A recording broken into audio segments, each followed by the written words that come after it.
ఇవాళ పరమ పవిత్రంగా ప్రపంచమంతా భావించే కలియుగ వైకుంఠంగా భావించే తిరుమల తిరుపతిని ఇవాళ జగన్మోహన్ రెడ్డి ప్రభుత్వం అపవిత్రం చేయడం జరిగింది. ఈ 5 సంవత్సరాలుగా తిరుపతి వెళ్లిన భక్తులు ఎవరైనా సరే అక్కడ జరుగుతున్న వ్యవహారాల పట్ల తీవ్రమైన అసంతృప్తి వ్యక్తం చేయడం, పవిత్రత కోల్పోయిందనే భావాన్ని వ్యక్తం చేయడం విన్నాం. కానీ ఇటీవల కాలంలో వెలుగులోకి వచ్చిన కుంభకోణాన్ని చూస్తే తిరుపతి లడ్డు మహాప్రసాదంగా భక్తులందరూ భావించే తిరుపతి లడ్డూని కల్తీ చేసి దాదాపు 532 కోట్ల రూపాయలు కైంకర్యం చేశారు అంటే ఇంతకన్నా దుర్మార్గమైన వ్యక్తి మరొకరు ఉండరు అనేది కూడా ఈ సందర్భంగా తెలియజేస్తా ఉన్నా. అదేవిధంగా భక్తులకి మహాప్రసాదంగా అందిస్తూ భక్తులు చాలా పరమ పవిత్రంగా భావించే తిరుపతి లడ్డు వాడకంలో, నెయ్యి వాడకంలో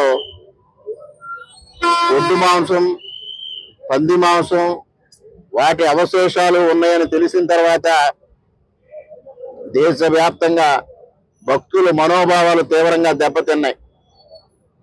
ఇటువంటి పరిస్థితుల్లో మరి ముఖ్యమంత్రి గారు సిట్టు వేయడం జరిగింది.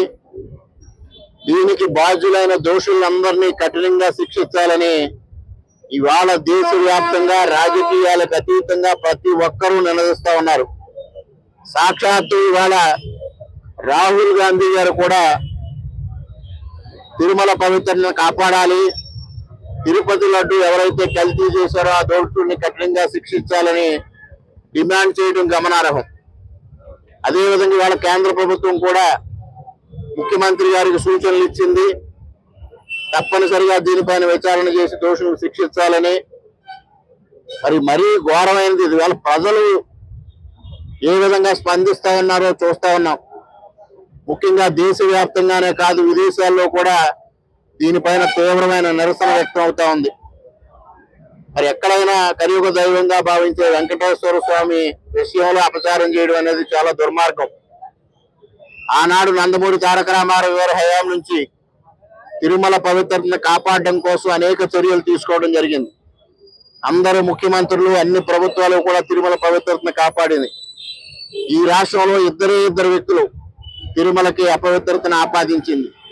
ఒక వ్యక్తి 7 కొండల వాడికి ఉన్నది 7 కొండలు కాదు 2 కొండలను నిర్ణయిస్తే, మరొక వ్యక్తి వాళ్ళ మహాప్రసాదంగా భావించే తిరుపతి లడ్డూలో జంతు అవశేషాలు పెట్టి భక్తులు మనోభావాలతో ఆడుకోవడం జరుగుతూ ఉంది.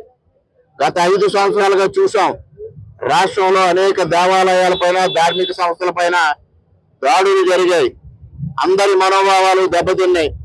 ముఖ్యమంత్రి గారికి ఒకటే విజ్ఞప్తి, ఒక్క తిరుపతి లడ్డు విషయం పైనే కాదు సిట్టు, రాష్ట్రంలో గత 5 సంవత్సరాలుగా దేవాలయాలపైన జరిగిన దాడులు, ధార్మిక సంస్థల పైన జరిగిన దాడులు పూర్తి విచారణ చేసి ఆ బాధ్యులను కూడా శిక్షించాలని ఈ సందర్భంగా అనపర్తి నియోజకవర్గం నుంచి డిమాండ్ చేస్తా ఉన్నాం. మరిన్ని వీడియోస్ కోసం ఛానల్ ని సబ్స్క్రైబ్ చేయండి, లేటెస్ట్ అప్డేట్స్ కోసం వాట్సాప్ ఛానల్ ని ఫాలో చేయండి అండ్ లింక్ డిస్క్రిప్షన్ లో ఉంది.